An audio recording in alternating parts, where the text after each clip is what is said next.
बाबा भोलेनाथ, जिन्हें हम भगवान शिव के रूप में जानते हैं, हिंदू धर्म के प्रमुख देवताओं में से एक हैं। उनका वर्णन हमारे धर्मग्रंथों में कई रूपों में किया गया है और उनकी पूजा अर्चना के कई रूप भी प्रचलित हैं। भोलेनाथ को महादेव, शिव, शंकर, नाथ, गंगाधर, नीलकंठ और पार्वतीपति जैसे अनेक नामों से पुकारा जाता है। शिव का जन्म और उनकी उत्पत्ति। भगवान शिव की उत्पत्ति का कोई निश्चित समय या स्थान नहीं है, क्योंकि वे त्रिमूर्ति के एक सदस्य हैं और अनादि बिना प्रारंभ के माने जाते हैं। हिंदू पुराणों के अनुसार भगवान शिव सृष्टि के रचनाकार ब्रह्मा और पालक विष्णु से अलग एक अलग रूप में मौजूद रहते हैं। उनका अस्तित्व सर्वव्यापी है और यह सृष्टि के साथ साथ उसका अंत भी करते हैं। भगवान शिव की उत्पत्ति के बारे में पुराणों में कई कथाएं हैं। एक प्रमुख कथा के अनुसार जब भगवान विष्णु ने भगवान शिव के तप को देखा तो वे उनके दर्शन के लिए गए। इसके बाद शिव ने पार्वती के साथ मिलकर संसार का कल्याण करने की प्रक्रिया प्रारंभ की। शिव के नाम और गुण। 1. भोलेनाथ। भगवान शिव को भोलेनाथ इसलिए कहा जाता है क्योंकि वे अत्यंत सरल और बिना किसी कूटनीति के होते हैं। वे भक्तों की साधना और भक्ति को बहुत सहजता से स्वीकार करते हैं और बिना किसी पूछताछ के उनकी इच्छाओं को पूरी करते हैं। उनकी भोली भाली स्वभाव को ध्यान में रखते हुए उन्हें भोलेनाथ कहा जाता है। 2. महादेव। भगवान शिव को महादेव, महान देवता, कहा जाता है क्योंकि वे देवों के देव और सर्वशक्तिमान हैं। उनका स्थान सर्वोच्च है। 3. गंगाधर। भगवान शिव का एक नाम गंगाधर है क्योंकि उन्होंने अपनी जटाओं में मां गंगा को समाहित किया था। ऐसा माना जाता है कि गंगा मां ने शिव के सिर से पृथ्वी पर अवतरित होकर सभी पापों को धोने का कार्य किया था। 4. नीलकंठ। शिव को नीलकंठ भी कहा जाता है क्योंकि वे समुद्र मंथन के समय हलाहल विष पी गए थे और उनके गले में यह विष एक नीले रंग का हो गया था। 5. शंकर। शंकर का अर्थ है जो सभी को सुख प्रदान करें। शिव की कृपा से ही संसार में सुख और शांति का वास होता है। शिव के रहस्य। 1. शिव की त्रिनेत्र। भगवान शिव के सिर पर 3 नेत्र होते हैं जो प्रतीक हैं उनकी असीमित दृष्टि के। उनके तीसरे नेत्र का खुलना तब होता है जब वे किसी महान विनाश की स्थिति में होते हैं। यह उनके क्रोध और शक्ति का प्रतीक है। 2. शिव की जटाएं। शिव की जटाओं में गंगा और चंद्रमा दोनों समाहित होते हैं। यह उनकी तपस्या और संतुलन का प्रतीक है। 3. कालभैरव रूप। भगवान शिव के कालभैरव रूप को मृत्यु और समय के देवता के रूप में पूजा जाता है। वे समय के साथ सभी चीजों का विनाश करते हैं और यही उनके रचनात्मक और विनाशात्मक गुण का अहम हिस्सा है। 4. शिव का धनुष और त्रिशूल। भगवान शिव का त्रिशूल उनके शक्ति, ज्ञान और भक्ति के प्रतीक के रूप में माना जाता है। त्रिशूल से उनका यह अर्थ है कि वे संसार की रचना, पालन और संहार के देवता हैं। उनका धनुष पिनाक नामक अत्यंत शक्तिशाली धनुष है जिसे उन्होंने महादानवों के संहार के लिए उपयोग किया था। शिव की उपासना। भगवान शिव की पूजा का सबसे प्रमुख तरीका शिवलिंग पूजा है। शिवलिंग को जल, बिल्वपत्र और दुग्ध अर्पित किया जाता है। शिवरात्रि के दिन विशेष रूप से शिव की पूजा की जाती है। ये दिन विशेष रूप से व्रत रखने और पूजा करने के लिए प्रसिद्ध है। इसके अतिरिक्त महाशिवरात्रि को भगवान शिव की अर्चना, भक्ति, साधना और तपस्या का दिन माना जाता है। शिव के प्रमुख गुण। 1. निर्विकल्प और निर्भय। भगवान शिव का सबसे बड़ा गुण है उनकी निर्भीकता। वे किसी भी तरह के भयों से परे होते हैं और उनका अस्तित्व बिना किसी शर्त के होता है। वे सरलता और स्पष्टता के प्रतीक हैं। 2. योगी और तपस्वी। भगवान शिव का जीवन तप और ध्यान से परिपूर्ण है। वे अनगिनत वर्षों तक ध्यान में लीन रहते हैं और यही उनका सबसे प्रमुख लक्षण है।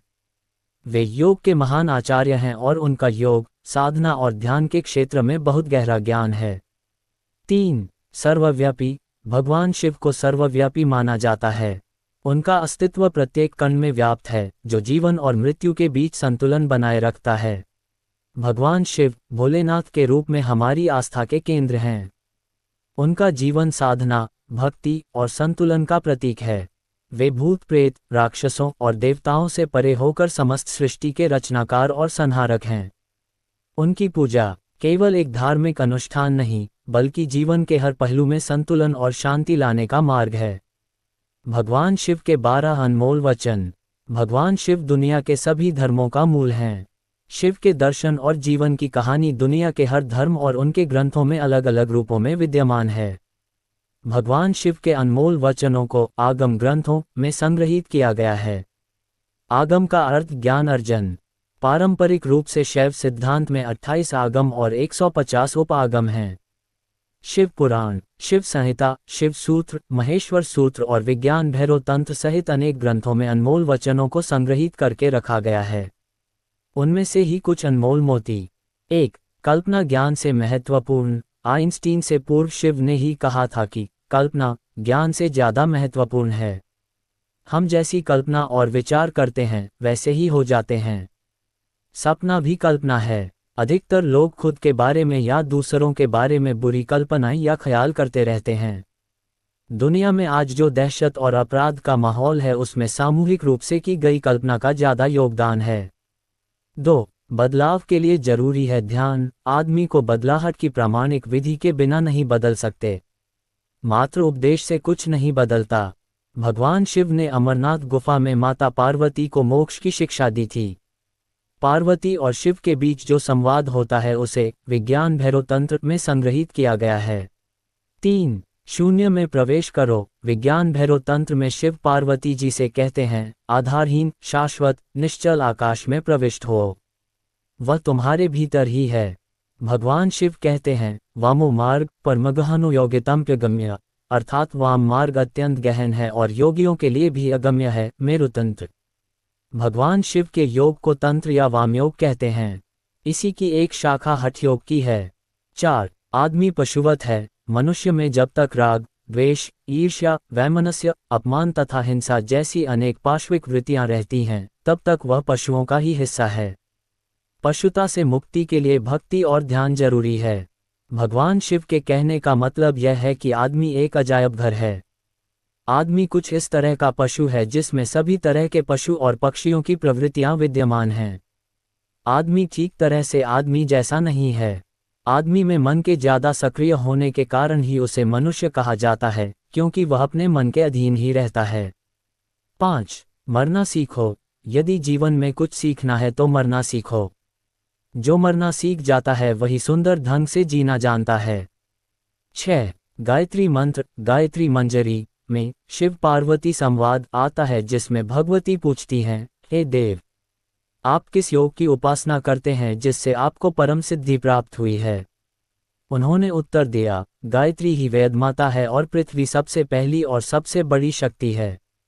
वह संसार की माता है। गायत्री भूलोक की कामधेनु है। इससे सब कुछ प्राप्त होता है। ज्ञानियों ने योग की सभी क्रियाओं के लिए गायत्री को ही आधार माना है। 7.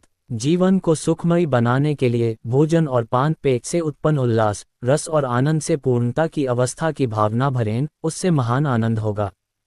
या अचानक किसी महान आनंद की प्राप्ति होने पर या लंबे समय बाद बंधु बांधव के मिलन से उत्पन्न होने वाले आनंद का ध्यान कर तल्लीन और तन्मय हो जाएं। 8. प्रकृति का सम्मान करो। प्रकृति हमें जीवन देने वाली है, इसका सम्मान करो। जो इसका अपमान करता है समझो मेरा अपमान करता है। दुनिया का हर काम प्रकृति के नियमों और तरीकों से ही होता है, लेकिन अहंकार से ग्रसित लोग ऐसा मानते हैं कि सब कुछ वही कर रहे हैं। 9. योग की शक्ति को समझो। विस्मयो योग भूमिका, स्वपदन शक्ति, वितर्क आत्मज्ञान मुँह, लोकानंद, समाधि सुखम शिव सूत्र, अर्थात विस्मय योग की भूमिका है। स्वयं में स्थिति ही शक्ति है। वितर्क अर्थात विवेक आत्मज्ञान का साधन है। अस्तित्व का आनंद भोगना समाधि है। 10. अपनी तरफ देखो, न तो पीछे न आगे। कोई तुम्हारा नहीं है। कोई बेटा तुम्हें नहीं भर सकेगा। कोई संबंध तुम्हारी आत्मा नहीं बन सकता। तुम्हारे अतिरिक्त तुम्हारा कोई मित्र नहीं है। शिव सूत्र। 11. माया को समझो। आत्मा चित्तम कलादीना तत्वानाम विवेको माया, मुहावरनाथ सिद्धि, जागृत द्वितीय कर। शिव सूत्र। अर्थात आत्मा चित्त है, कला आदि तत्वों का अविवेक ही माया है। मोह आवरण से युक्त को सिद्धियां तो फलित हो जाती हैं, लेकिन आत्मज्ञान नहीं होता है। स्थायी रूप से मोह जय होने पर सहज विद्या फलित होती है। ऐसे जागृत योगी को सारा जगत मेरी ही किरणों का प्रस्फुरण है, ऐसा बोध होता है। 12. अपनी जागरूकता का विस्तार करो। अन्य प्राणियों के शरीर में अपनी जागरूकता का विस्तार करके महसूस करो कि वे क्या सोचते हैं। अपने शरीर की जरूरतों को एक तरफ छोड़ दो। शिव सूत्र। भगवान शिव के 15 संदेश गृहस्थ जीवन के लिए। एक बार पार्वती जी भगवान शंकर जी के साथ सत्संग कर रही थीं। उन्होंने भगवान भोलेनाथ से पूछा, गृहस्थ लोगों का कल्याण किस तरह हो सकता है?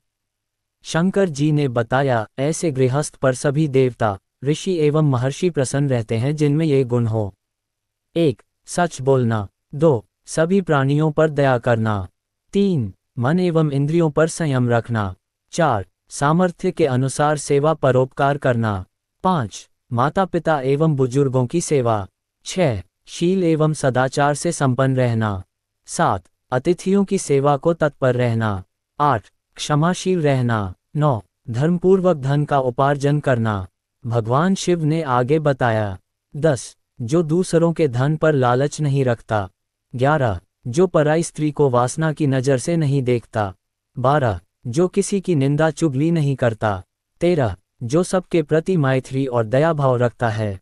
14. जो सौम्य वाणी बोलता है।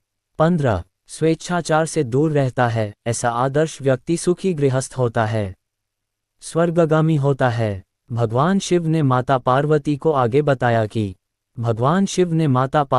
आगे बताया कि मनुष्य को जीवन में सदा शुभ कर्म ही करते रहना चाहिए। शुभ कर्मों का शुभ फल प्राप्त होता है और शुभ प्रारब्ध बनता है। मनुष्य जैसा कर्म करता है वैसा ही प्रारब्ध बनता है। प्रारब्ध अत्यंत बलवान होता है, उसी के अनुसार जीव भोग करता है। प्राणी भले ही प्रमाद में पड़कर सो जाए, परंतु उसका प्रारब्ध सदैव जागता रहता है। इसलिए हमेशा सत्कर्म करते रहना चाहिए। भगवान शिव हमें सिखाते हैं ये 5 बातें, लाइफ हो जाती है टेंशन फ्री और सफल। भगवान शिव का पूरा जीवन ही ज्ञान और लाइफ का मंत्र सिखाता है। उनके गुणों की वजह ही उन्हें देवों के देव महादेव के नाम से जाना जाता है। वे जितने सौम्य और शांत हैं उतने ही क्रोधी, मगर किसी भी स्थिति में उनका हर व्यवहार कल्याणकारी ही है। इसलिए उनके व्यक्तित्व से जीवन में संतुलन की सीख हमें लेनी चाहिए। इसके अलावा 5 अन्य बातें भी हमें शिव जी से जरूर सीखनी चाहिए। इससे आपकी लाइफ आसान और टेंशन फ्री हो जाएगी। पाल बालाजी ज्योतिष संस्थान जयपुर जोधपुर के निदेशक ज्योतिषाचार्य डॉक्टर अनीश व्यास से आइए जानते हैं वे बातें जो भगवान शिव हमें सिखाते हैं। ज्योतिषाचार्य डॉक्टर अनीश व्यास के अनुसार समुद्र मंथन से जब विष बाहर आया तो सभी ने कदम पीछे खींच लिए थे, क्योंकि विष कोई पीने में सक्षम नहीं था। ऐसे में महादेव ने स्वयं विष हलाहल पिया, इसी से उन्हें नीलकंठ नाम मिला। इस घटना से बहुत बड़ा सबक मिलता है कि हम भी जीवन में आने वाली नकारात्मक चीज़ों को अपने अंदर रखकर या इससे गुजरते हुए भी जीवन की सकारात्मकता बनाए रख सकते हैं।